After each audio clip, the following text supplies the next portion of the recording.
one of the things I'm becoming increasingly aware of with boys at school is that they are receiving very powerful and very specific messages online at the moment.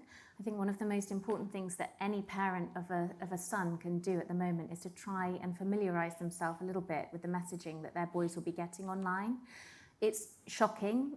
We don't know about it. We have this situation at the moment where a generation of digital natives, for the first and the last time ever, is being parented and educated by a generation of non-digital natives. And there is a chasm there that we are not talking about or bridging. I mean it particularly in two ways. The first is online porn. It's very easy, I think, for parents, completely understandably, to want to think, not my child won't be looking at it, won't come across it. The reality is we know that 60% of kids have seen it by the age of 14, and a quarter of them are seeing it 12 or younger.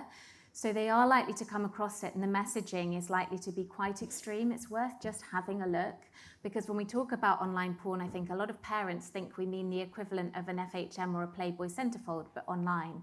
The reality is that I'm going into schools and hearing 12 or 13-year-old boys saying things like, rape is a compliment, really. It's not rape if she enjoys it. They sound like shocking or cherry-picking things to say. I promise you they're not. I was in a school recently where they'd had a rape involving a 14-year-old boy, and a teacher had said to him, "Why didn't you just stop when she was crying?" And this little boy had looked back at her quite sort of nonplussed and said, "Because it's normal for girls to cry during sex."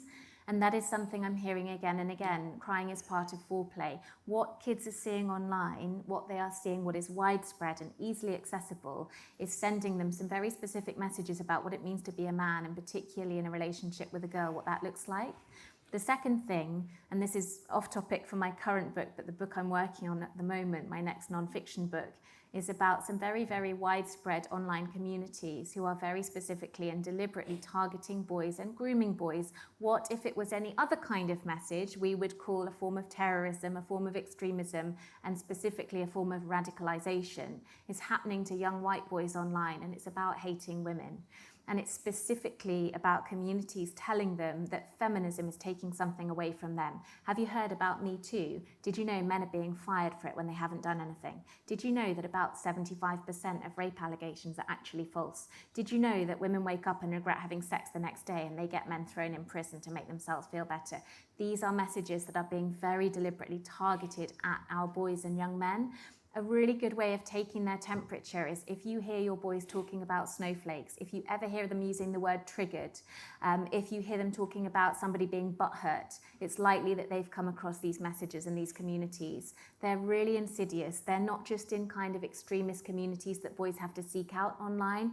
These people are very clever at packaging their messages in a way that is extremely appealing to teenage boys. In particular, they use memes, they use imagery and videos that spreads like wildfire across Instagram, across social media. So boys are getting these messages without really realizing it's a very kind of slippery slope. And a lot of it is driven by YouTube algorithms, which are designed to keep them watching for as long as possible, but serve them increasingly extreme content.